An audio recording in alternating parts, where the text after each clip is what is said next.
what it costs. Yeah, I hit the ground and it go off. Yeah, hit the ground and it go off. Yeah, run it.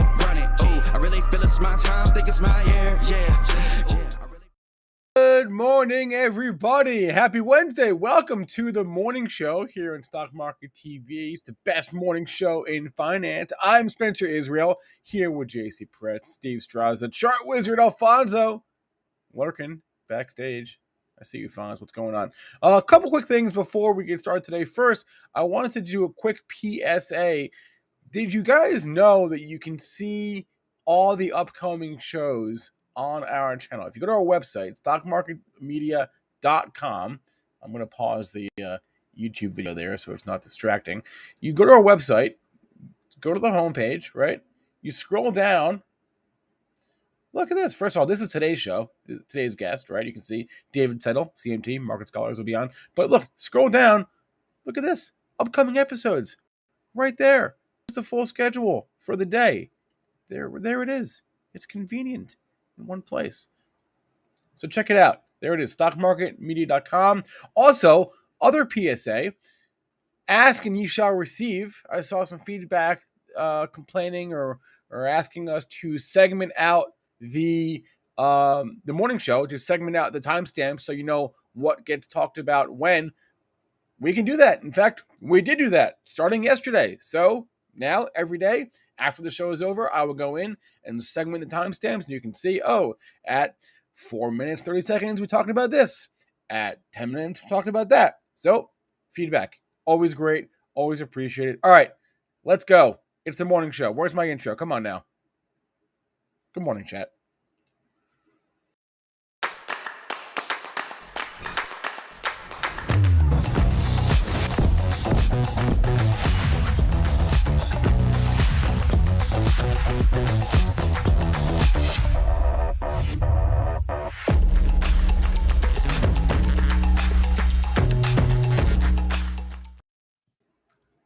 Good morning. Biggest day in the history of Bitcoin? Wait, before we get to that, Strazza, everyone wants to know how you doing. Are you good with the hurricane? Can I address the chat? First of all, it's nice to know that, some people care, JC. I don't care. I know you're fine. I'm just fine. Actually, there was nothing down here in Key West. In fact, I can't believe it. I needed a car wash, and I got a good one. So no damage, nothing. Just some heavy winds and some rain. Good. Another Tuesday in September.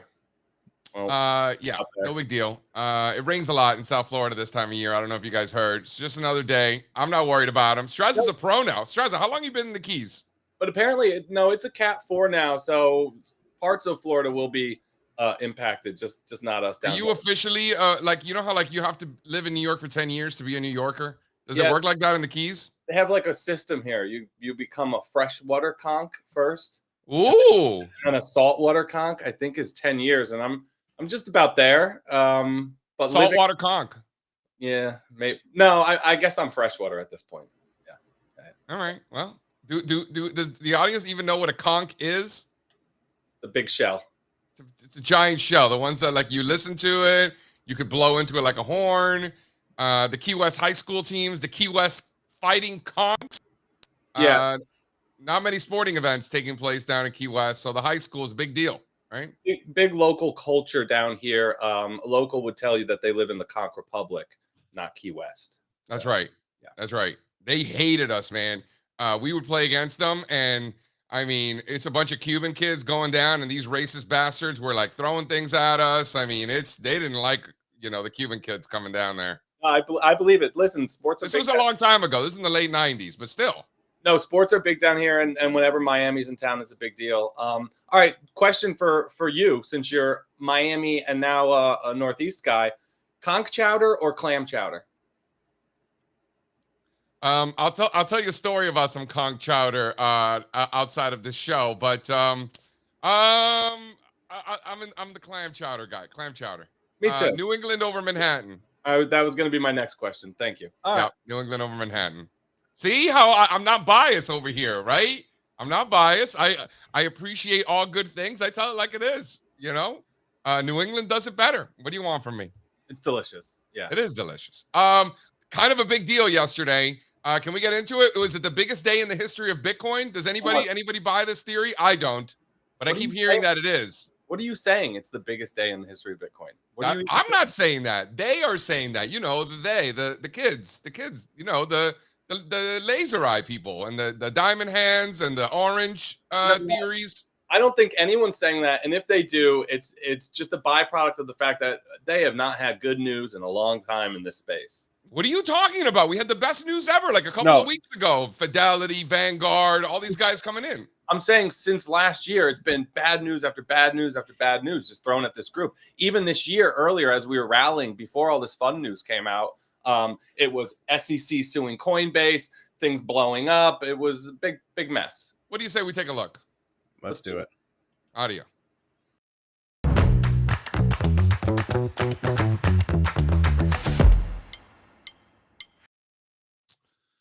Well, I say we start out with the marathon. That was the big winner yesterday. I don't know why we're starting out with a different chart. Why don't we start out with slide 1? The reason why I put it as slide 1. That was slide 1 before, like a moment ago. It was slide 1 maybe 10 minutes ago. Slide 1 here. Marathon up almost 30%. Strazza, this thing, we did the math. What did we say? We said it was like 3 to 5, 3 to 4 times, leveraged ETF essentially on the price of Bitcoin.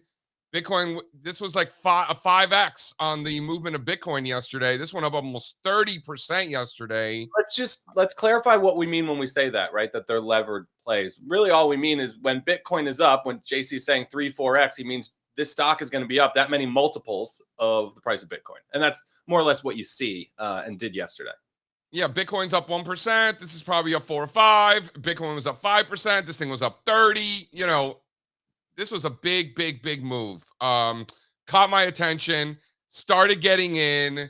Certainly not to a huge extent. Obviously, if I was a genius, I would have owned. I would have bought a lot more. Sure. So I see some of the chat is catching in here. Did you take advantage of this move? Yes. Nothing that's going to change my life. I like it better above 20. For like real big boy positions, I like it better above 20. But support came where it broke out in June. And if you guys remember, that was a great trade for us. We bought the January 14 calls, if I remember. This was in late May. That ended up working out very well. News or not, biggest day in the history of Bitcoin or not, marathon rallying from the exact same level it broke out from last time. Strazza, that's not a coincidence. I think Riot has a cleaner base, but listen, they're both going to work, right? If one works, the other one's going to work. I like what you pointed out in the chat yesterday, JC, right? Because I'm constantly asking myself, why am I using Riot over Mara? And yesterday you pointed out the difference in short interest.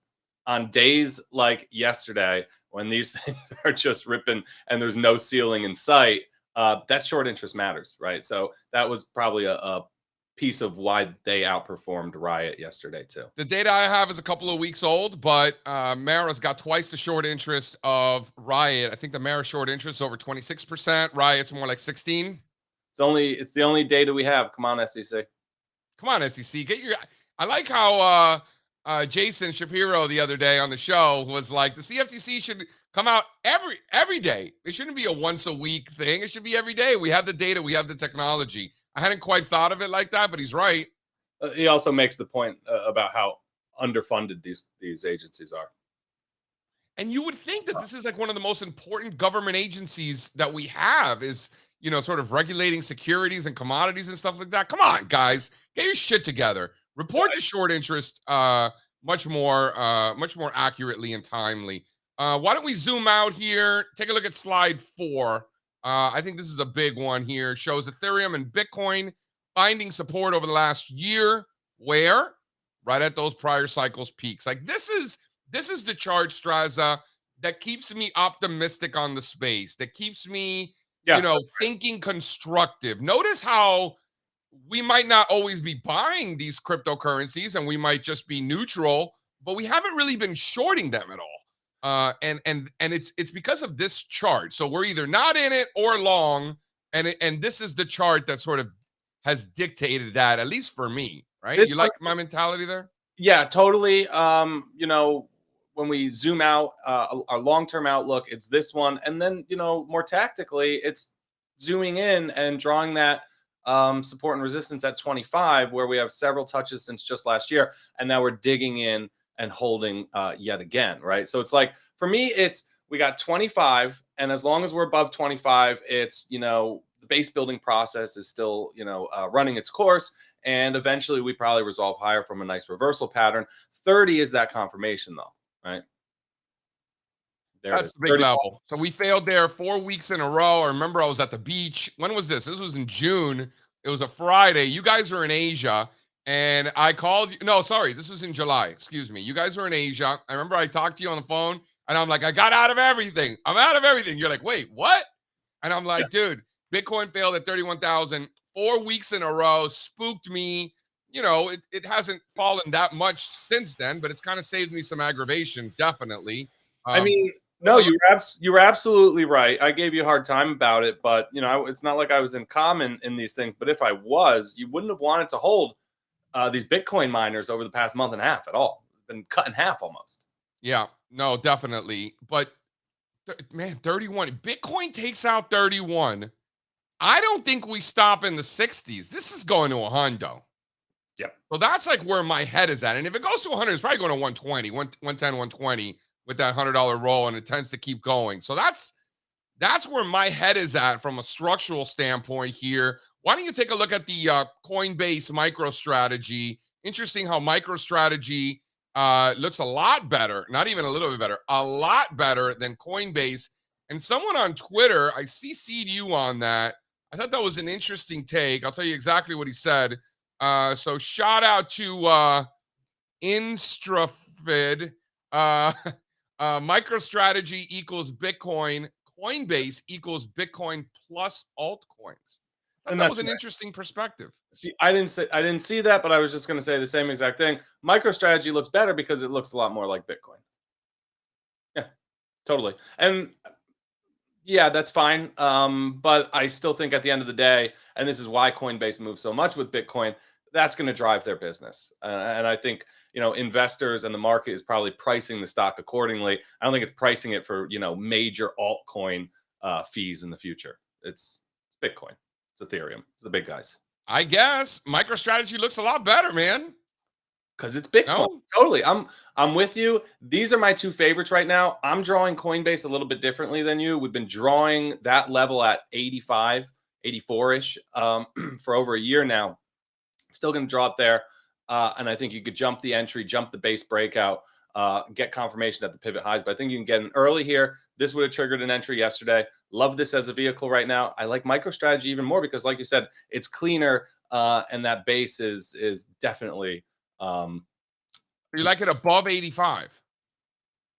Coinbase, yeah, totally. Coinbase above 85. It's not above 85 right now. It closed at what, 84 and change yesterday? We're right 84, 84.70. It's down 83.5 right now. So that's it. It's triggering right now. I mean, I don't like it below 85. No. So above 85, it makes sense from the long side. I'll give you that. If you get follow through today, I like that as a level. Yeah. And so is this the most important day in the history of Bitcoin? Absolutely not. Is it one of the most important days in the history of Bitcoin? It's definitely good, but did anybody really think... How about this? Could it potentially turn out to be one of the more important days in the history of Bitcoin? I'll say yes to that one. I'll say no to all the other ones. I'll say yes to that one. JC, did anybody really think that they weren't eventually going to approve these funds? It was more a matter of when, not if, and how long it was going to take and how hard of a time they were going to give them. But why wouldn't we have a Bitcoin fund? How about sort of the SEC and this Gensler character like losing again? Didn't they lost the other day on another lawsuit, right? With the Ripple won that one. Yeah. So it seems to me like the market prefers deregulation. The market prefers the ability to do whatever they want. And I think the market is sort of rewarding crypto assets because of that. And this is from I'm a technician here. I'm not, Mr. Lawyer or anything like that. Thank God. I'd make a terrible lawyer. But Listen, I think it's important. I'm more interested in the reaction. 30% on Mara.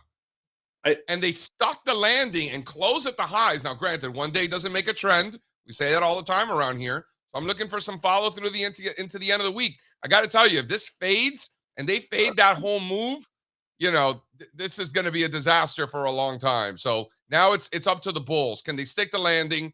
Can they close out the week strong? I will be watching. And quite frankly, I don't give a shit either way, right? It's not like I'm one of these, orange eye people, like it doesn't matter. Like in fact, I think it would be hilarious if they all actually did go to zero. Like, so for comedy purposes, I would actually prefer them all to go to zero. I don't think that's going to happen. I think it's going to be, I'm looking to see what happens this week. I think it's a big week, Strazza. All right. So biggest day in the history of Bitcoin or not, how important this actual specific fund news is, I don't know. What I will say, and I've been saying for years now, we've been pretty vocal about this, more centralization and more regulation and more institutions in the world of decentralized and unregulated cryptocurrencies is what the space needs, right? So a lot of these laser eyes people that you're talking about would tell you, oh, no, it's got to be unregulated and decentralized. No, we need the institutions. We need the big boys. We need the regulation. That's going to bring more institutions in. And this is just a step in that direction. So I think it's big, but I also think it's inevitable. And that's where we're going. It's just how long does it take, right?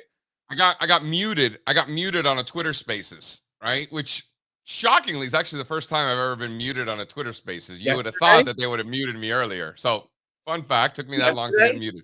Yesterday? No, this was like a couple of weeks ago. I had some Yahoo from South Africa telling me how much better it is living in South Africa than in the United States. I was like, okay. And he's like, yeah, all everybody talks about in the United States is politics. I'm like, I talk to a lot of people. Nobody ever talks to me about politics. So I don't know what Yahoos you're talking about, Mr. South Africa. And then he's telling me how the United States is losing and how the United States cannot, compete with the rest of the world. And I simply won the argument by reiterating that the United States is the only country on the planet with the companies that have the ability to actually take crypto to the next level. No country's even close. That's and right. I even threw it at him, like, name one country that has the companies in their country that can actually take crypto to the next level. You know what this idiot told me? He goes, India. I'm like, oh my God. No, yeah, not India. India might have the people, but they don't have the companies. And by the way, I love India, but it ain't India. It's the United States. You don't even want to argue with some of these people on Spaces. I got muted. I got muted on the Spaces. Could you believe that? I wish I was there. I wish you told me sooner. I didn't know I was going to get muted. I didn't know I had such strong opinions about America either, All right, you guys want to bring on today's guest? I think we should. I think we should. We're actually running on time today. Look at us. Look at us. Come on now. Come on. All right. Another new friend. We had a new friend on Monday. New friend today. David Settle, co-founder of Market Scholars. He's here, and he's we have not talked about at all today is a 3-day winning streak for the S&P, and I want to get David's thoughts on this. I'm sure he's got some thoughts on the breadth here. So let's get him on the show and let's do it. Jay, we've been friends for a long time. Make the call. I mean, this is pretty professional, guys. Nice show you got going here. Hey, David, how are you? I'm pretty good. How are you guys doing? Thanks for coming on the show, man. What's going on? Oh, not much. Just getting up bright and early here on towards the West Coast. Where are you living these days? In Utah. I knew that. I knew you were in Utah. Yeah. Wait, have so an just out of event. curiosity, Let's put on a Charge Summit event in Utah, Park City. That'd be great. Yeah, just come up to Park City there. It's so easy to get to, right? It's not like you got to go to Colorado, you got to go to Denver, and then drive out to the mountains. You just fly right in. You're on the slopes in a minute. Yeah, just in a minute. Yeah, you just fly into Salt Lake City. You can just go up the Park City. You can go up the canyons, Cottonwood Canyons, or just go right up the Park City. It's very easy. In the old days, you used to be able to ski free if you had a plane ticket for that day. Is that still the case? Yeah. It's pretty good. You can be able to get on your flight and get home. Not bad. I like that. Go ahead, Spencer. No. David, you sent over some charts of the S&P that I'll pull up in a second here. But what do you make of the action this week?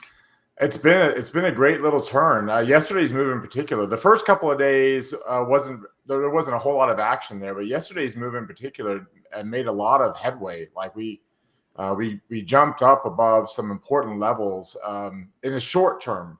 In particular, the last Thursday, last Wednesday night when NVIDIA released their earnings, right? A lot of people were talking about, let's see if NVIDIA will actually carry this market up, get it out of this little August malaise and carry us forward to the upside.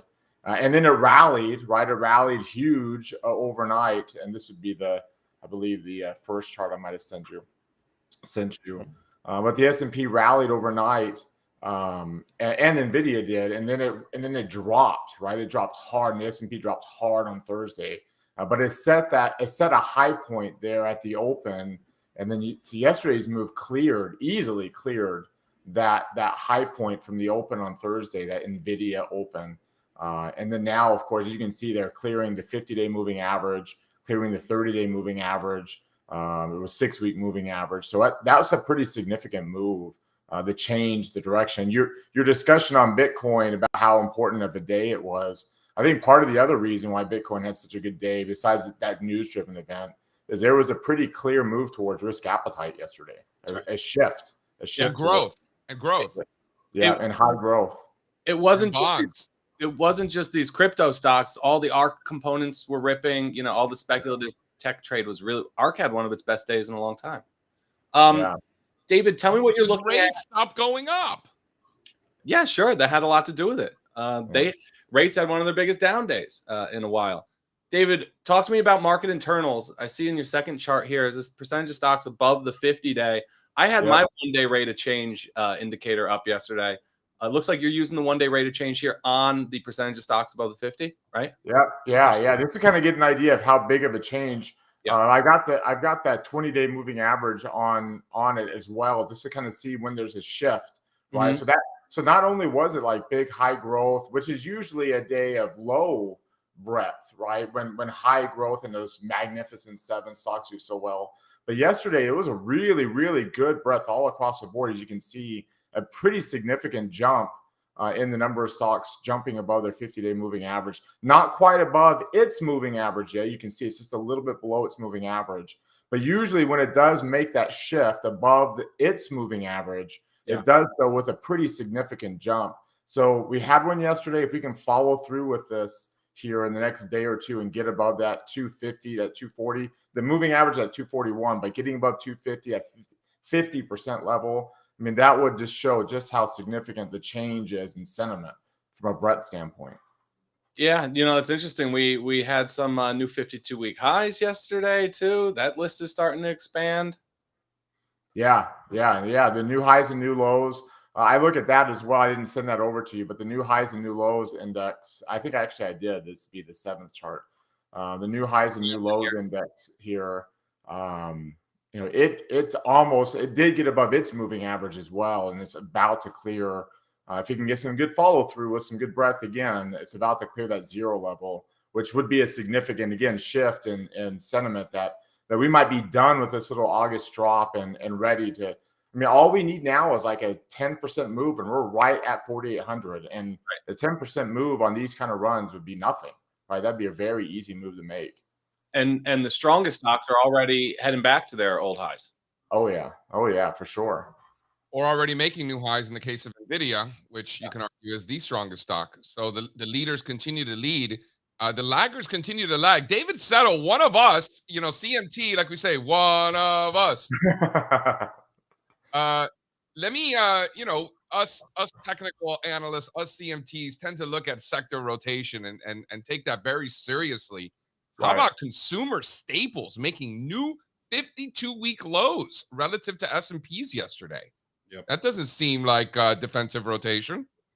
Yeah. That's, again, it kind of shows that broader risk appetite move, right? When you're shifting out. In fact, it's shifting back into technology. XLK is that money is moving right back into what's been lagging behind over the past few weeks. So that's a very good risk appetite sector rotation. Well, we're not seeing it at all. We're not seeing credit spreads widening at all. So like there's no rotation out of junk bonds and into treasuries. No rotation into staples and out of consumer discretionary. No rotation into low volatility and out of high beta. Low volatility making new 52-week lows on a relative basis. Staples making new lows. Credit spreads as tight as they've been, which has sort of highlighted that this correction, this seasonal standard, perfectly normal time for markets to correct in August of a pre-election year is in fact just that, and perhaps not the beginning of the end of the world, like perhaps some people like to remind us on the old social media. Every big move first started out with a small move, but not every small move turns into a big move. So I just threw a lot of stuff out there. Can you talk to me about sector rotation in general, outside of tech, outside of the defensive areas? You know, maybe energy, industrials, materials. Any thoughts on these cyclicals? Yeah, so they have been outperforming a little bit to a degree as XLK and XLY, XLC, the discretionary communication services have been pulling back. In fact, they pulled back kind of the most during this little rally, and that those other cyclical areas, industrials, materials, have held, energy especially, right, have held up pretty well during August. But I wouldn't expect that to continue to be the case. If we're going to move up to that 4,800 again, then it's going to be back to those big names, those big groups that still make up just a concentrated segment of the market. So that's the move I'm expecting. You talk about that little pullback that we've had in August. I mean, it was on a close-to-close basis, it still didn't even hit a 5% mark. I mean, it was like at 4.75%. So that kind of and the volatility, I look at volatility and how it relates to, further out in time. Like usually when you have a nice, even just a nice little 5%, 6-7% drop, the VIX will jump. The VIX will jump up relative to those back month volatility indexes, and it just didn't at all this time. This has been a very weak decline, which makes me wonder how much we can rally off of this low when there's not as much juice at this low point as there normally is.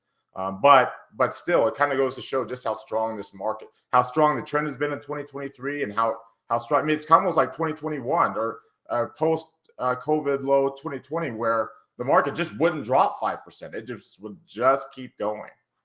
I like how you started out the conversation talking about NVIDIA, talking about that particular day where you had the earnings, you had the ripper in the after hours, sold off throughout the day, and then junky traders that can't help themselves. Closing prices are the most important prices. Charlie Dow taught us this 140 years ago, right?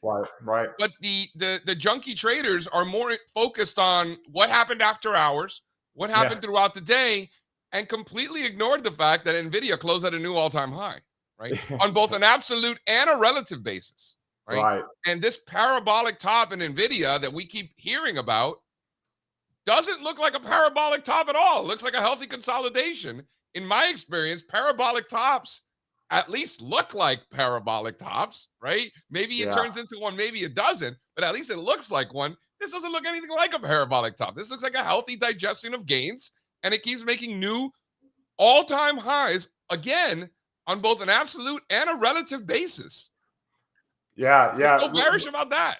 When the index goes parabolic, it's hard for an index to consolidate sideways. But individual names, it's very easy for just that consolidation just to move side, and that's what NVIDIA has been doing for the past little. I mean, and it's been actually consolidating with a bullish bias, but still it's been consolidating and kind of setting itself up for a renewed move. Agreed, 100%. All right, we talked about a lot of things here. I love this conversation. What else is on your mind? What are you seeing? A few charts on the individual names I showed you. Tesla is one in particular that looks very similar to the S&P 500 in terms of it actually had a nice little pullback. I think it's the third chart I sent you. It's had a nice little pullback going into that August options expiration there.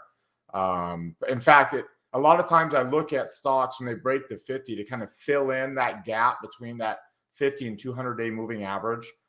During these declines, the S&P didn't quite do that. Obviously, only went a little bit there, but Tesla did, and it set itself up. And when I talk about like having good juice at a low point to give you enough of a rally back up to the upside, enough momentum to go back up to the upside, this is what I'm kind of talking about. And that's a nice, good break out there through important levels on Tesla, and about to clear some important volume levels as well.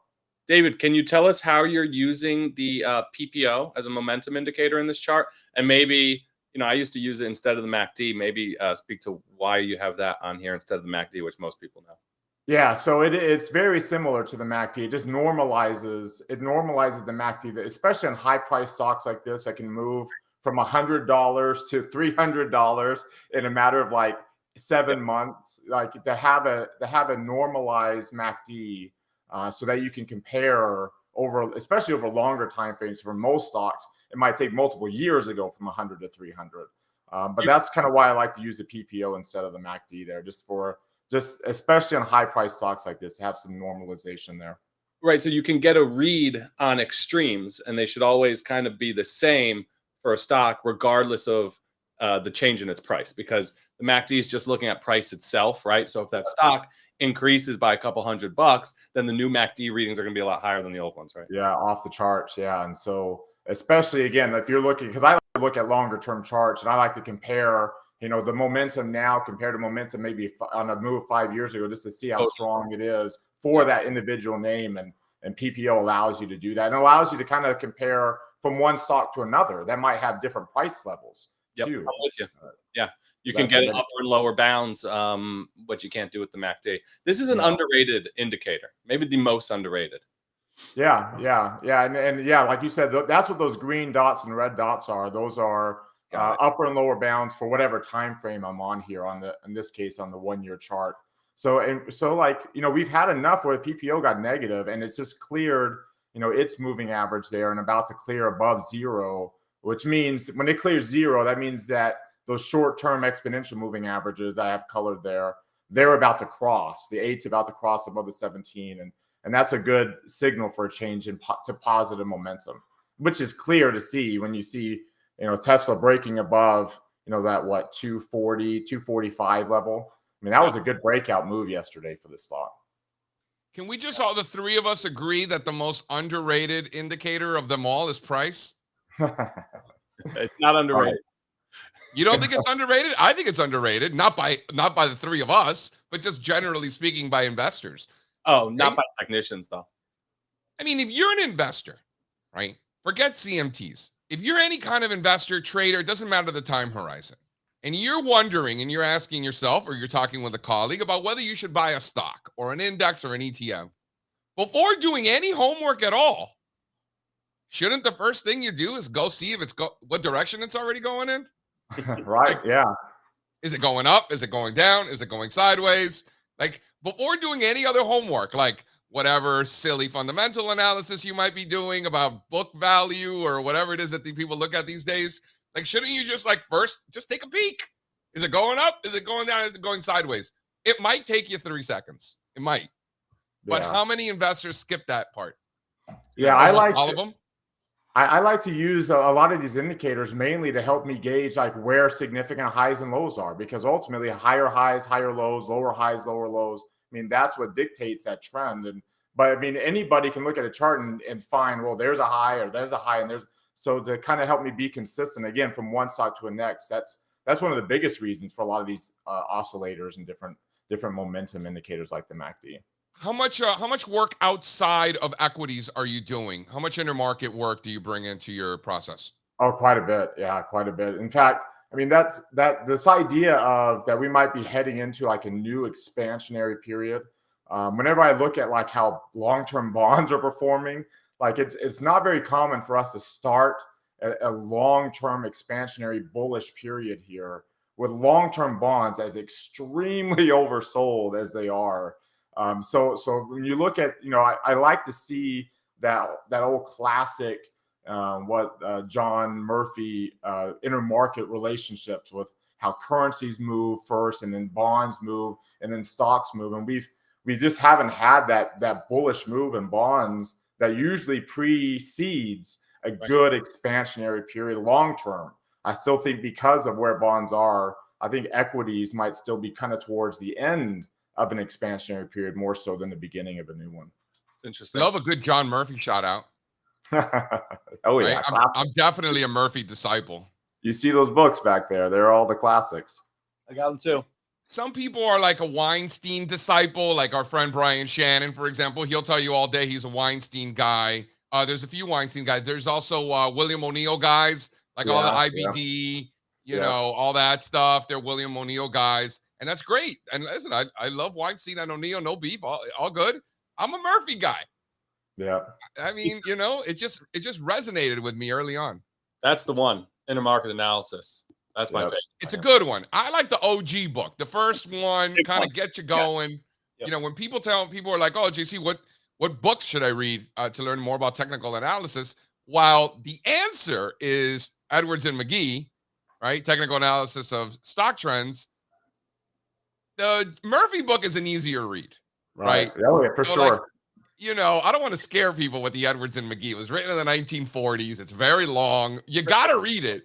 But if it's your first one, you might be a little intimidated. So that's how I look at it. Would you agree with that? One more quick thing about Murphy too is he's been around for so long that a lot of what he talked about how stocks and bonds perform together, positively correlated in an inflationary environment.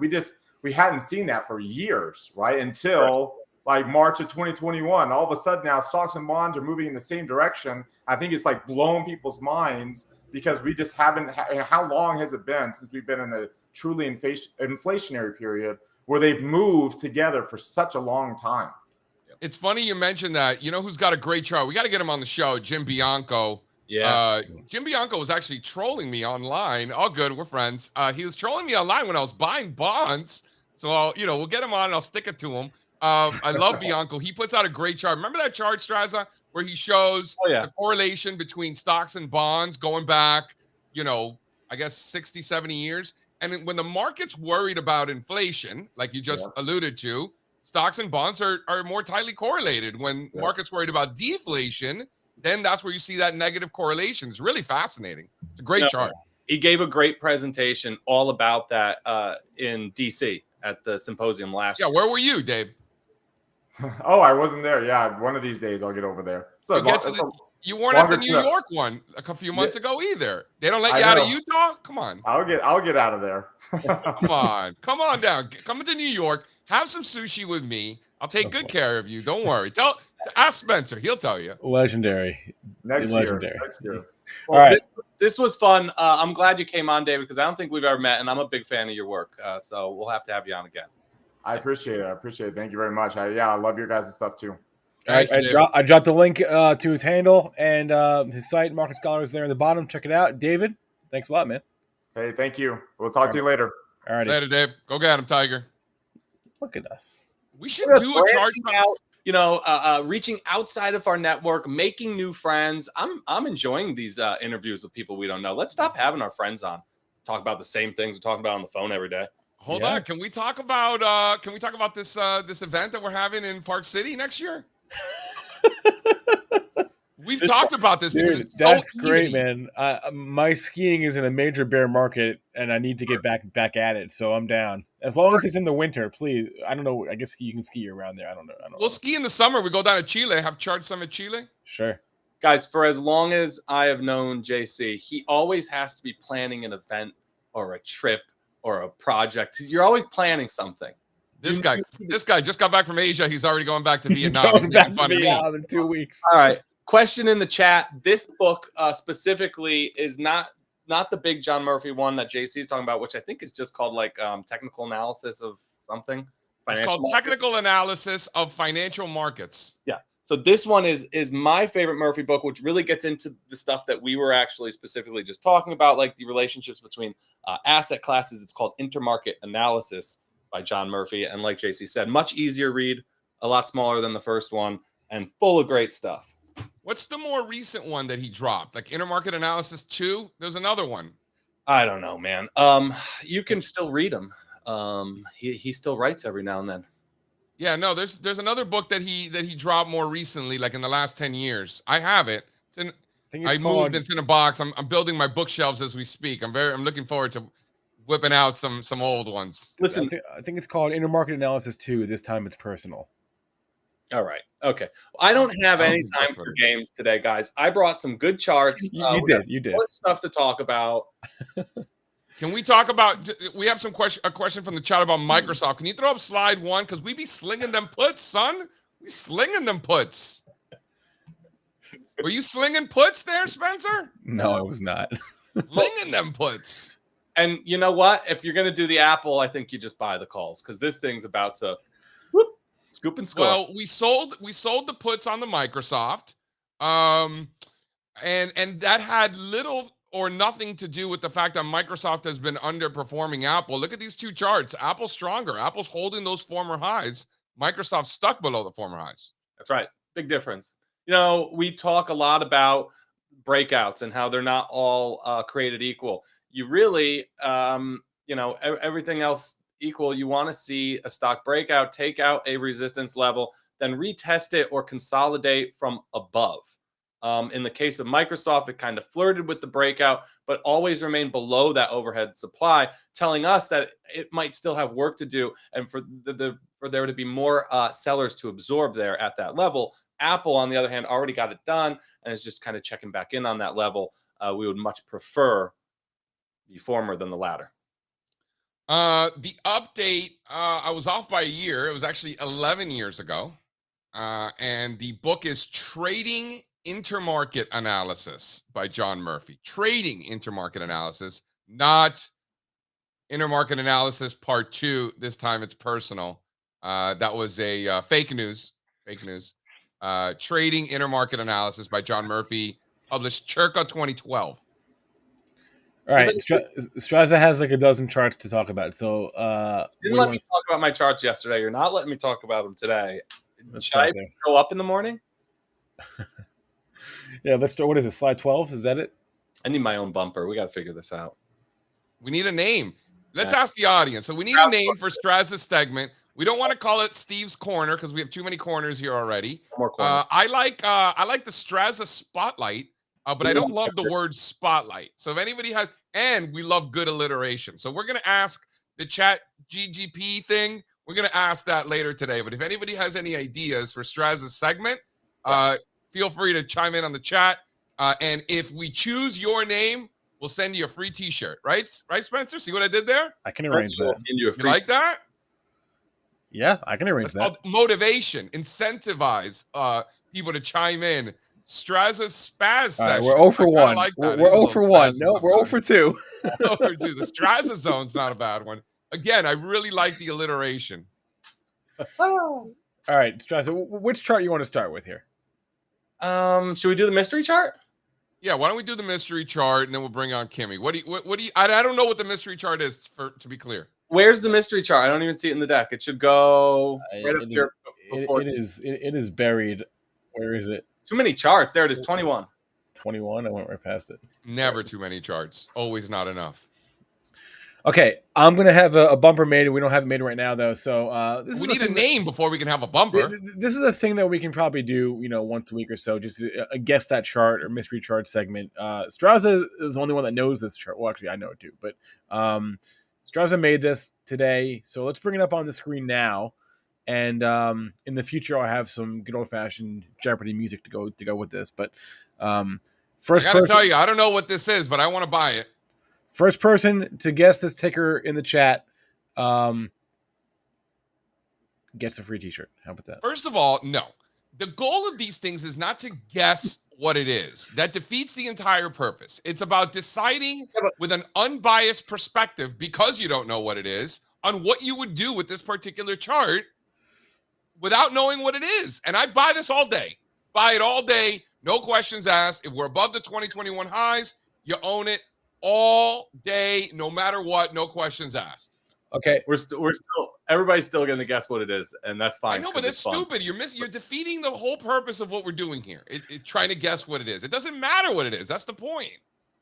This is just a classic rectangle, right? It's a range. So we had a nice move off the COVID lows. I even left the x-axis for you, JC. Tried to make it easy. So far, we have XLI. We have 10-year yield. No, I'm watching. Okay. Nothing's right. Okay. It's a ratio of some kind. That makes it hard. Nah, It's not a ratio. Is this tradable? It's Is it an one of- individual security?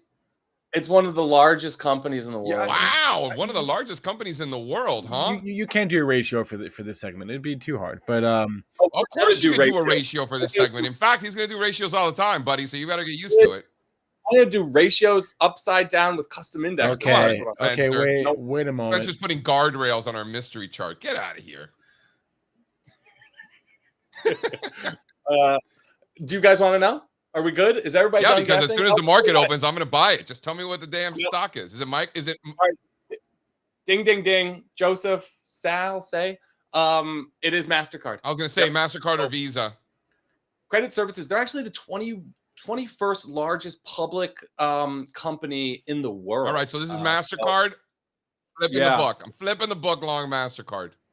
Visa looks similar, not quite there at new all-time highs. The reason why I chose this chart is because it speaks to a broader theme, which is that yesterday, I guess since last week, the market kindly found a floor. This week, we're getting a little bit of a follow-through on that. Indexes are still, a bit of a distance away from those former highs, but the strongest stocks, like we just talked about, like the NVIDIAs of the world, are breaking out and making new highs. There's a bunch of new all-time highs in the S&P 500 yesterday. You want to run through some of them? Yes.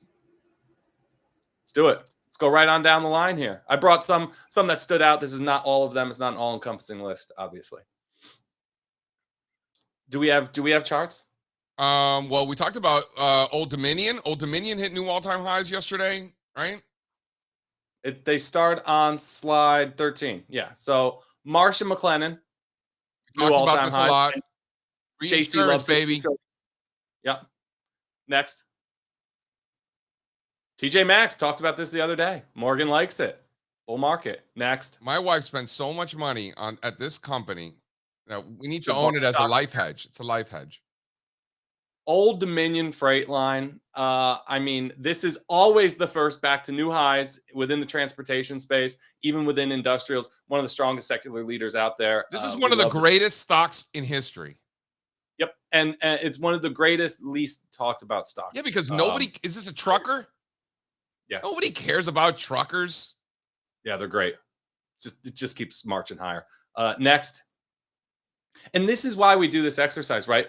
You tend to find the best stocks breaking out to new highs ahead of the market. We called the beach ball effect. We talked about it, earlier this week or last week. When the market is correcting or under pressure, look beneath the surface. The stocks that are holding up the best, showing the most resilience, or even going higher and bucking the trend of the broader market will be the ones that are going to break out to new highs first and will probably continue to persist in that relative strength. So that's why we're always looking at them. Another insurance name, no surprise, Arthur J. Gallagher here. I mean, when you zoom out on this one, does it ever go down? This thing is an absolute beast. This is a Chicago company. Fantastic. Or somewhere in Illinois. I imagine they do business in Chicago. If they're in Illinois and they don't do business in Chicago, it's probably a problem. Seems like they're not having much of a problem. Boston Scientific, what a base, man. This is one of the greatest. This one and Merck, very similar bases breaking out. Boston Scientific, what a beast, man. New all-time highs. Yep.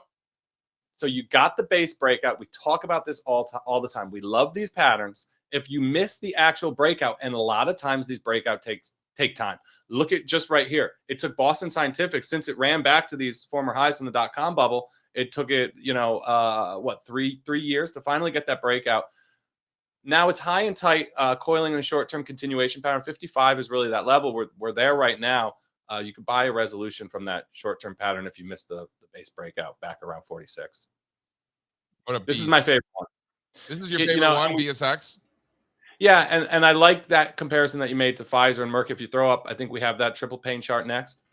Right, we talked about these big bases in pharma. We had that Medicare news yesterday. We were looking at these charts.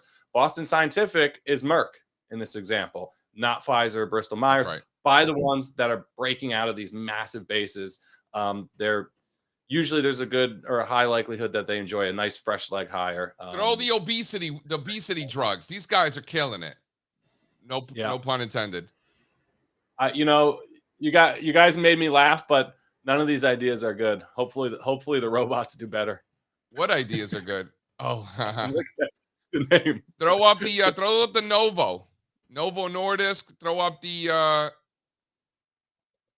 Eli Lilly. So, man, we talk about it all the time. These, sugar breaking out to new highs, all these sugar companies, candy companies, chocolate companies, all the garbage that kills people, all of them making new all-time highs. And then these are the drug companies that are helping the obesity problem. So you're barbelling the companies that kill people and the companies that are saving people. And that's sort of the barbell strategy that seems to be working very, very well.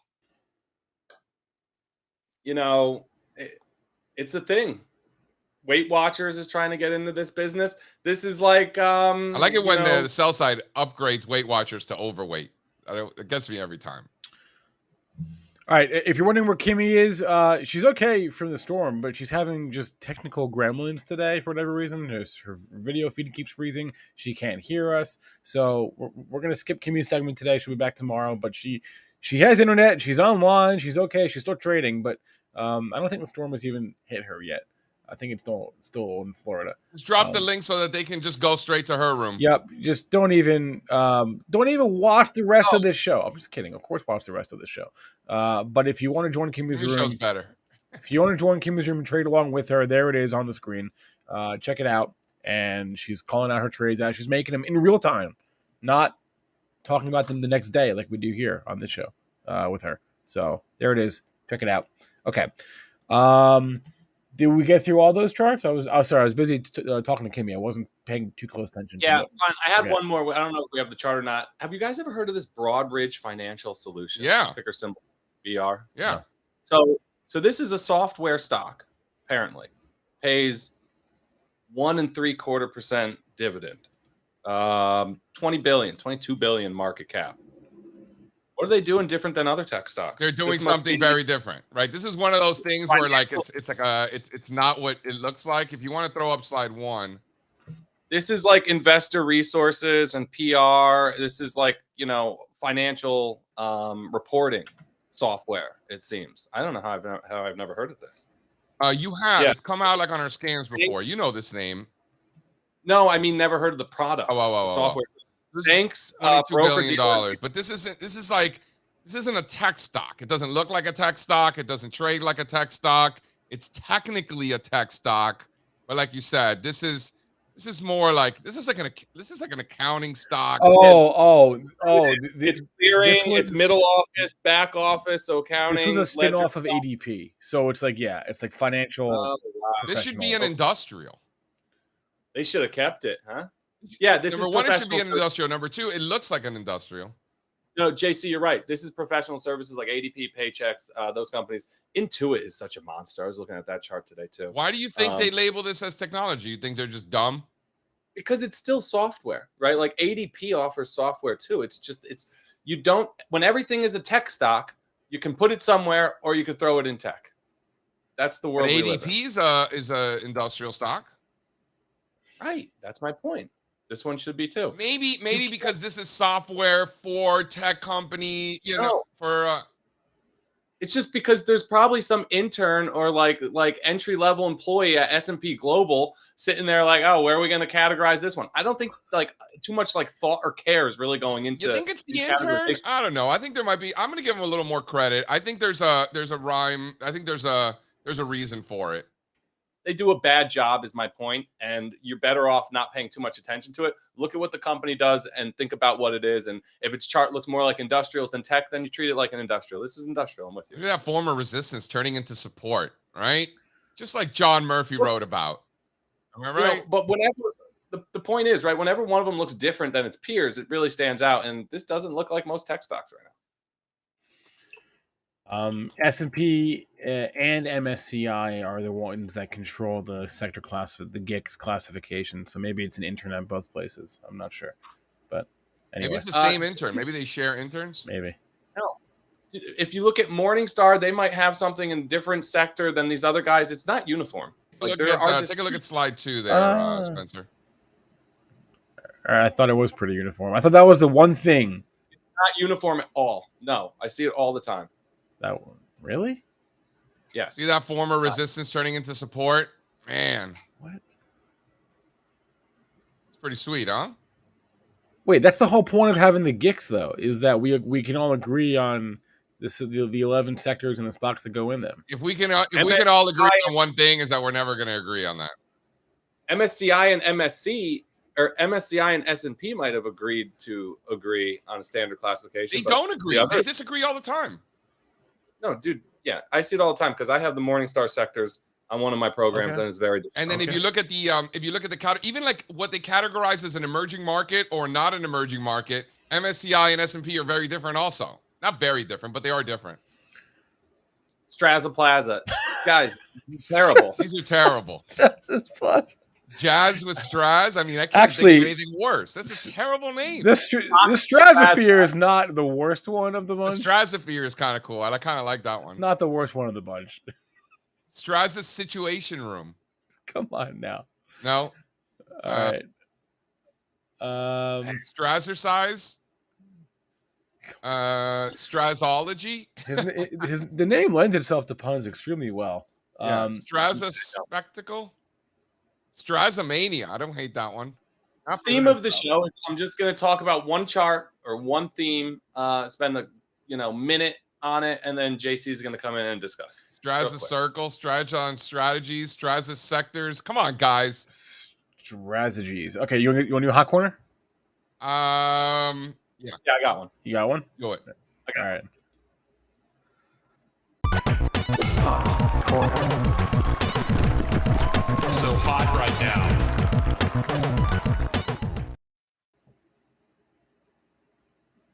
Okay. Sirius Insulet Corporation, which are those pods.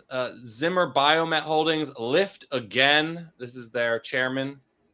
Charles River, which is medical devices.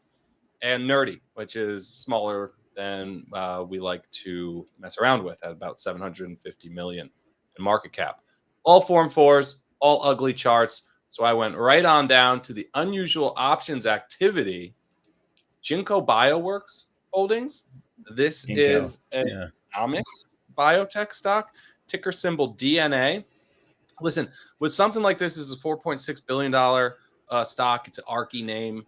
A couple of their funds, I believe, they're hitting the 250s 2 weeks out.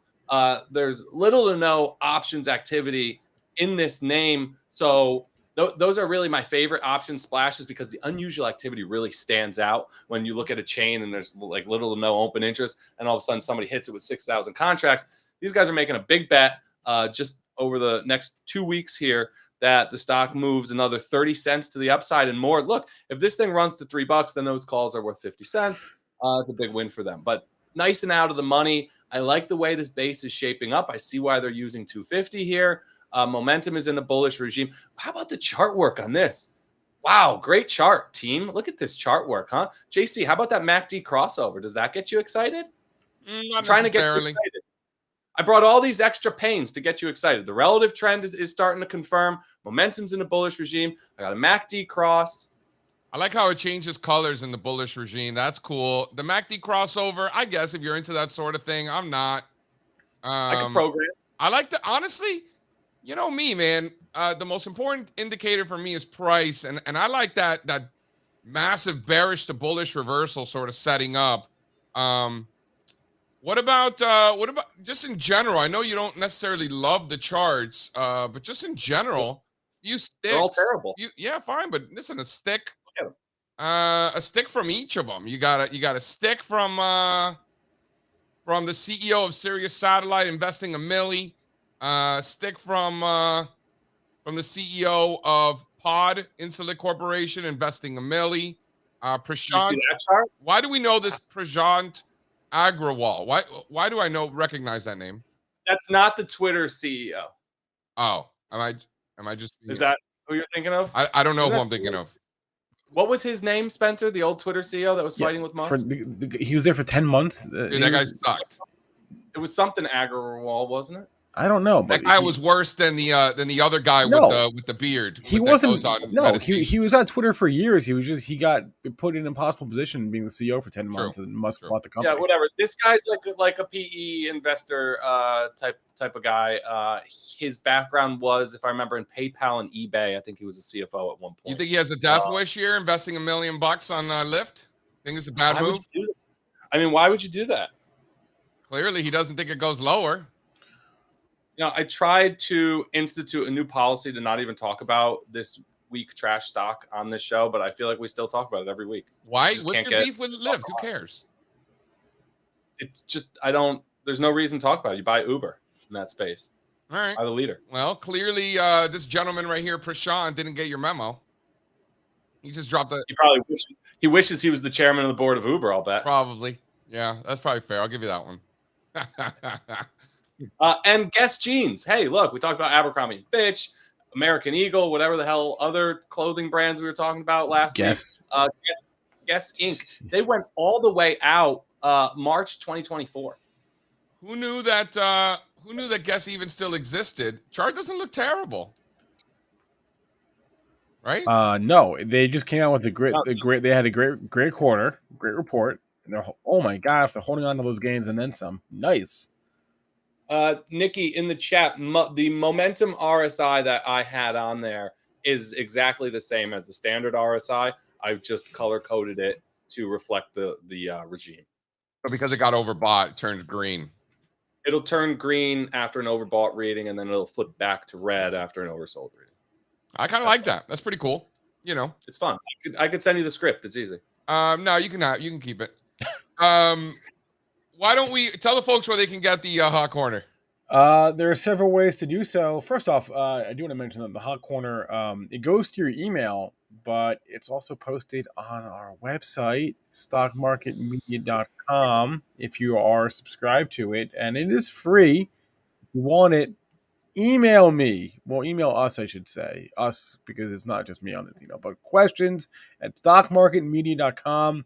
Put hot corner in the subject so I know what your deal is, what you're talking about. We get a lot of emails every day, but do that and I will get you on the list for the hot corner. It goes out every single day that there is a notable insider transaction, which is every single day. It happens every single day. There's a big trade, a big buy, I should say, a big buy from some big executive, some big institution, a congressperson. It happens all the time, right? So get it, email on the screen. It's a great email. We talk about it here all the time. Just, when there's big transactions, doesn't mean we want to buy it or short it. We just want to take a closer look. That's it. Yep. Senator walks out of a clean energy bill meeting and all of a sudden starts YOLOing some wind companies. Like, I want to know. Doesn't mean I'm going to buy it, but I want to know. What do you say we go over the market quickly? Yeah. Hold on. Before we do that, what we do is, we're doing the hot corner every single day, right? We're compiling a list of the biggest transactions from insiders, and what we're doing is we're keeping a list. We're keeping a record of all the stocks in this universe, right? And then once a week, what Steve does is he goes through all of the stocks in that universe, the ones that had the insider buying by someone important, right? And he then filters the list down and goes through all the charts and looks for just the best setups. That is a separate video that we do every single Wednesday. That's today on this channel, 1 o'clock Eastern time. So if you're wondering what that video is, it's just it's a recap of the hot corner, but then just filter down to just find the best setup. So that's what that video is. It's the all-star team. It's the all-star team. It's the all-star team of the hot corner. Exactly right. So that's at 1 o'clock today. Catch that there. Market. We're even open for 5 minutes. I'm seeing red and green. Well, I'm seeing a lot of green. So we're seeing the Dow up 100 points. S&P's up 22 basis points. NASDAQ up 20 basis points. Bonds up again. This seems to be an ongoing theme these days. Precious metals inching higher. Gold up 50 bips. Silver up 1%. Copper flat. Oil up 70 basis points. And the dollar inching lower here with interest rates and the VIX. So we've sort of seen when the volatility index, interest rates, and the dollar are all falling, stocks seem to be doing very, very well in that sort of environment. So I will keep an eye on those three. Do I not have XLK on my screen here? Because I'm seeing a lot of tech in the red. Yeah, there it is. Okay. XLK is flat. Oh, that's why. There it is. Yep, I wasn't looking there. Yeah, but you got Bitcoin down, you got Tesla, Meta. all that stuff. I Amazon. like how these are the types of stocks that that Spencer watches. Well, no, I'm looking at like I just have a screen of. I got this from you actually. Splunk. What other junky stocks you got no, there? no, on your watch I only have growth. I only have like it's like the same 30 Disney, things, Mattel, right? Peloton. It's the same 30 things that I look at during the day. It's just the largest stocks in all the biggest sectors and industries, and ETFs and futures, right? So Spencer, what's your stop on Disney? I don't have a stop on Disney. If I had a stop on Disney, it would have been filled by long ago. So it's zero. Anybody buying Disney down here, man? No. No.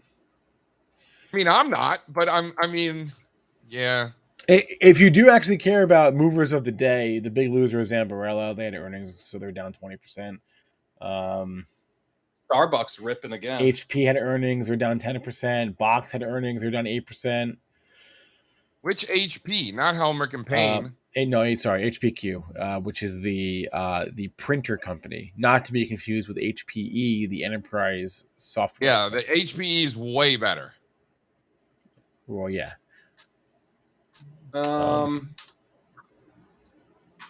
What's their enterprise business? They're not selling old printers. I don't know. Cloud. Yeah, it's cloud stuff. I don't know. I don't know what it is. I know they split it off a few years ago. I don't know anything about their business, but if the chart is any indication, they're doing way better doing cloud stuff than selling printers. This is why you do spinoffs. I guess so. Why. I feel like Spencer still has one of those like printer fax machine copiers. Do you still have yours? It's funny you mentioned that. I actually don't own a printer, but we need to buy one desperately. Why? Because I don't know, like every couple of weeks, something comes up that I need to print for whatever reason, whether it's like a doctor's appointment or something. I don't even know. I couldn't even tell you. Why would you need to print the doctor's appointment? I don't know. It comes up like every 3 weeks, and I don't own a printer. And it's kind of a pain in the ass when you don't own a printer and you need to print something. So I own a printer. I have to buy a printer. I don't. My wife is printing labels all the time. She's always shipping things. Something just comes up, man. It's annoying not to have one when you need one. So I gotta. I actually have an HP OfficeJet printer. There you go. And I'm pretty sure I can send a fax from it too if I really needed to. I don't know for sure, but wouldn't even know how to connect that. But I might be able to send a fax in my printer. On my list of things to buy. Okay, let's do a chart report real fast, and then we'll bring on Mary. It's Wednesday, so we do mornings with Mary on Wednesday. But before that, let's do chart report real quickly. Get it up on the screen and see what's in it. My bumper.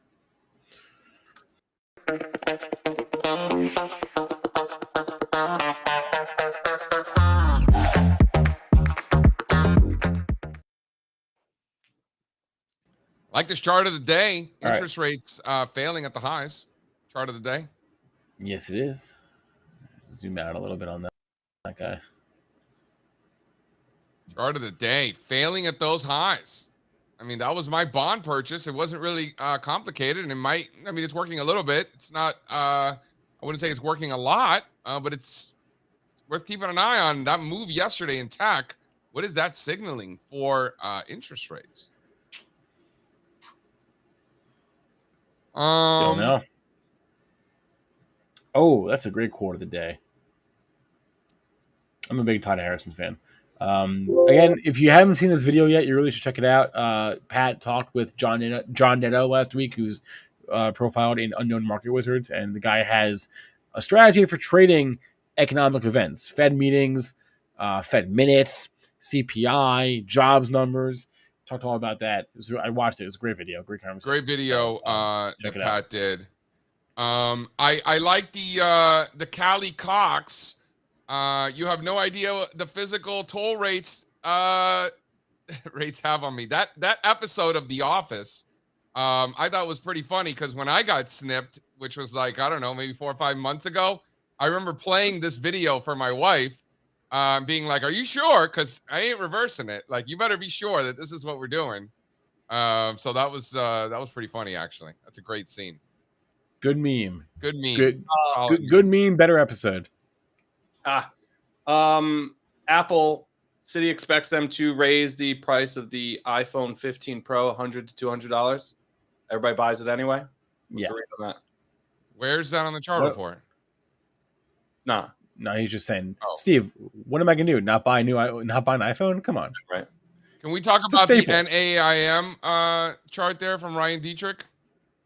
Yeah, was that down? Oh no, where was that? I went right past it. What's Jack's chart of the interest rate? So look at the Hold on. NAIM chart. It follows growth stocks is really what it is. It follows the biggest stocks, is what it is. It follows the biggest stocks, which are growth stocks. Oh, that's a good point. You're right. It follows the biggest stocks. That's right. But look at that collapse. You know what was interesting is that I was invited to give a presentation at the NAIM in Arizona. When was that? In June, early June, I think. And everybody was bearish. I raised my hand. I was like, raise your hand if you think the S&P closes higher at the end of the year or lower. Everybody said lower. Bearish or bullish. Everybody was bearish. And I'm like, well, for the next 45 minutes, I'm going to tell you why we're buying stocks. And then I did. And, you know, they weren't too upset about it. Some of them actually came up to me afterwards and said I convinced them. Most did not.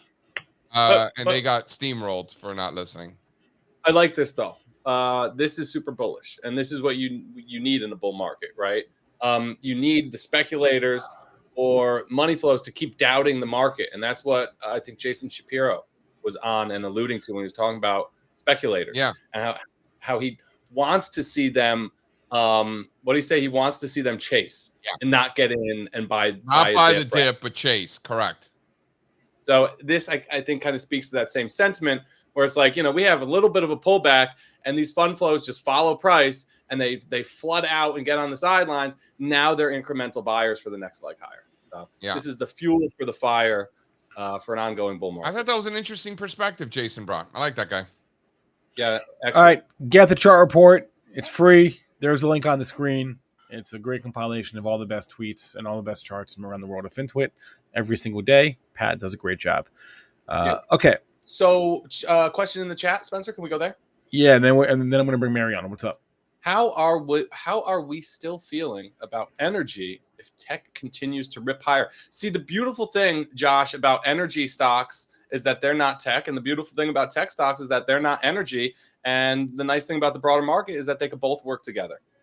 We've been kind of trained to think that energy works in these environments where nothing else is working, and then it doesn't work in environments where everything else is working. Doesn't always have to be the case. Tech could be a market leader, and energy could be a market leader together at the same time. What we've learned, if anything, in this cycle is that energy doesn't give a damn what the rest of the market's doing. Is it defensive energy? What is it? I don't think it's defensive.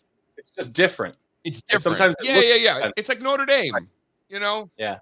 Like, the true Notre Dame. It's like Notre Dame. It's like, you know, kind of in the ACC, but not really. You know, it kind of does its own thing. They got their own contract, you know? I worry that we're overusing this analogy. We're not. We use it for energy, and we use it for China. I don't know. Seems to come up a lot. What else do we use Notre Dame for other than China and energy? I think that's I don't know. You just don't overuse it. It's a good one. All right. New rule. We don't overuse that analogy. For us to, other than energy and China, we're going to have a team discussion if we were ever to use this analogy again. I think the move is to just use your neighbor's printer, guys, or something like that. No, my wife uses the printer all the time, man. I'm telling you. I need a printer.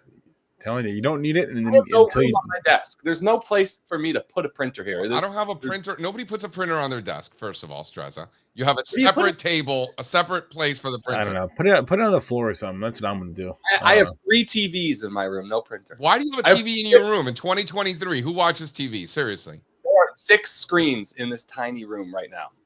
You don't need a printer on your desk. Nobody needs a printer on their desk. Yeah. All right. Sure. All right, let's bring on Mary. Bring her in. Steve, you mentioned Caterpillar. That's on her mind as well. Ooh.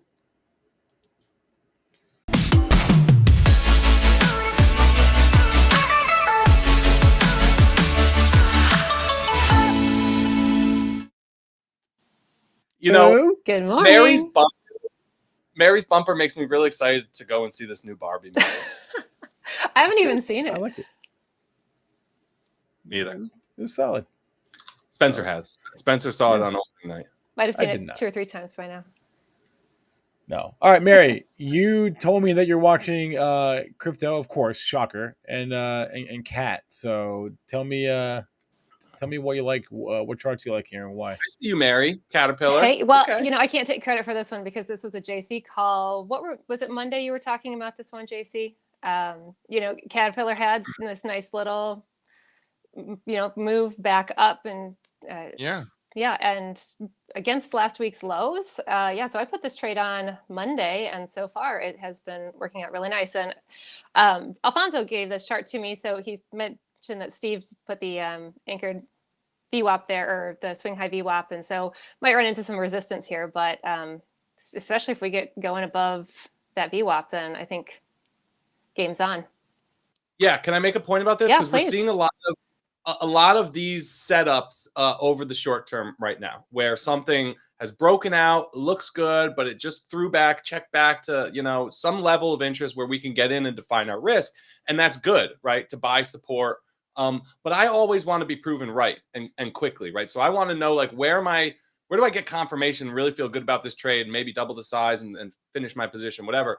Drop a VWAP from the high before the corrective action starts. So you're going to go back to the middle of July in most of these trends.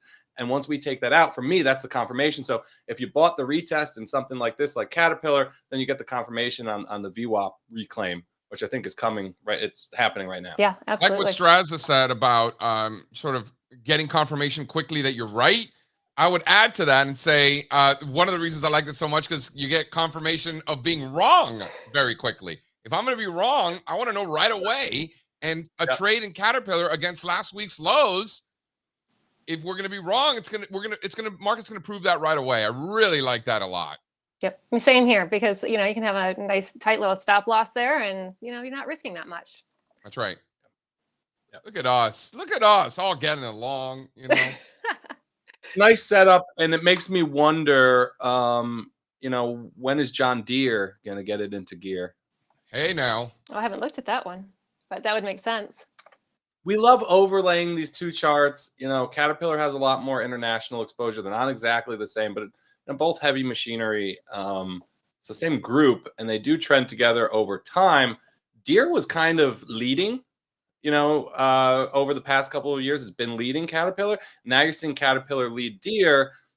Just something interesting. I don't think it's a trade, but something I'm watching there. Like there could be a catch-up trade there. Maybe.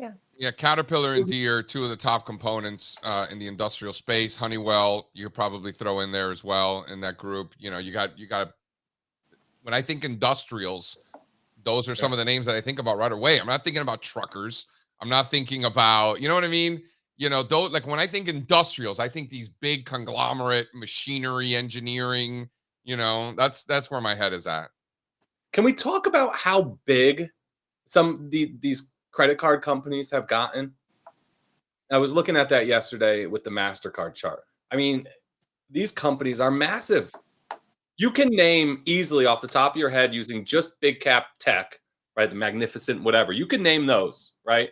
The 7 big ones everybody talks about: Apple, Microsoft, Google, Amazon, Nvidia, Tesla, Meta. What's next? Do you guys know? By the way, MasterCard and Visa were tech stocks until like a minute ago. When did they move those over to financials? I didn't get the memo. Again, do I have to say it again? They're all tech, and then there's something else too. No, I know, but when did they move it? They were two of the biggest components in the tech index until a minute ago. How many times have we seen some of the largest components of tech be ripped out of tech and then become the largest components in some new sector? Google, Meta. We've been doing it forever. We're going to keep doing it because everything is tech. Eventually, tech shouldn't be a sector. Yeah, we're doing it as market participants. Yeah. Wait, Steve, what was your question again? Sorry, you asked a good question. Make those stocks unsustainably large that they have to remove them from the sector. Otherwise, you're going to have one sector that's 50% of the market. They're not going to let that happen. Every company uses tech, No, but okay. So can we do this? Visa is a $500 billion company. Comes right after the Magnificent 7. Them and Eli Lilly. Also up in that mix: United Health, ExxonMobil, JP Morgan, Walmart, J&J. Then it drops off from about 400. I was told the consumer is dead, Strazza. Hell no. Right there too. No way. I heard they can't afford anything. It's funny because American Express is in the Dow when really MasterCard should be. That's a tweak we'll make, JC. There's one. I like that one. Mark it down. That's an easy one. Doesn't American Express take the risk? That's what it is. American Express is taking the risk, and Visa and MasterCard are just the transactions, and then they got banks that take the risk.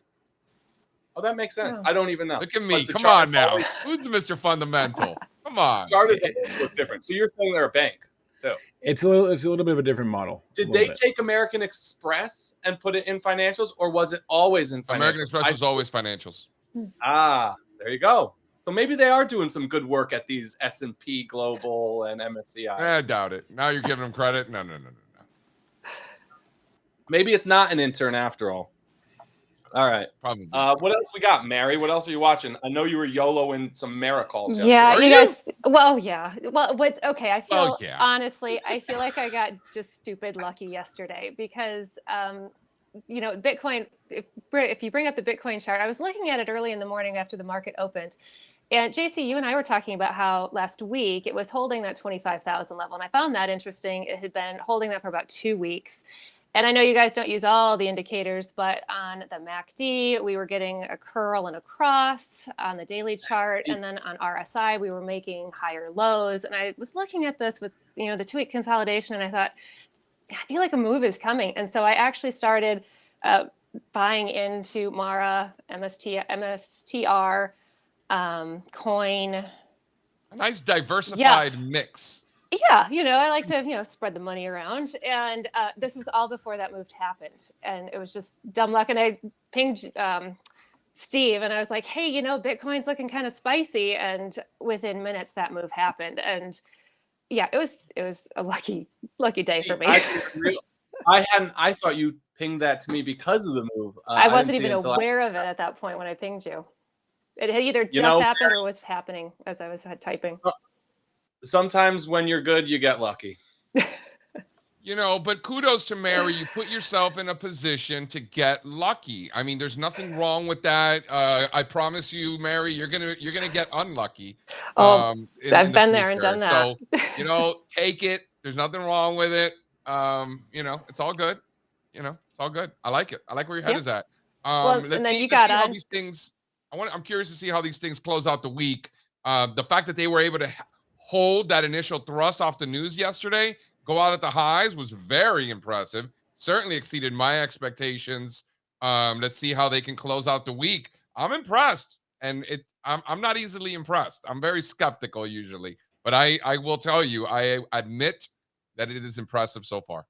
Yeah, I'm excited to see what happens because I've been bullish Bitcoin for a while and just been waiting for the move. And each time we get to 30, I get excited and I've been let down here. But obviously taking profits there at the top when we know we're at resistance, taking a little bit off, and then we've got money to put back in on the dips, which is what I did yesterday.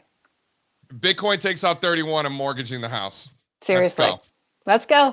Seriously, beach house. Let's go. Gotta get that beach house. I already have a beach question house. in the chat. Do you think the price action hinted at the ruling? No, the opposite. Yeah. I mean, you could see it in the chart. You can see when the news broke and what the price action was. I mean, it was clear as day. Yeah, it was a short squeeze. You saw it squeeze yesterday. Yeah, people were caught off on the wrong side. Yep. Okay, guys, if you want to get access to like any of Steve and JC's research, because we share some of it on the show, but this is like scratching the surface of the amount of stuff that these guys are putting out every single day. If you want to learn more, talk to Mary. That's my best advice. Honestly, it's my best advice in life, but also to get access to these guys' research. The number is on the screen: 323-421-7910. Call her, ask her, how do I get more of JC's research, of Steve's research, of their charts, get more emails, get their address and their phone numbers and their social security numbers, all that stuff. Talk to Mary. Okay. Yep. Because as you can see, I use all of our services. I am trading every day, and I've always loved the information that JC, Strazza, and the team put out, and just basically became a super user. And Mary listens. She listens. She listens more than we think. Sometimes she says certain things. I was like, damn, you're really paying attention. Yeah. She's actually using the ideas and putting them into action. Yeah. So if you want a good perspective, she actually gives great perspective because she's a power user herself. Yeah, why Why don't we close out the day strong with a little recess, eh? Ooh, I've got a chart for recess too. All right, let's see it. She does.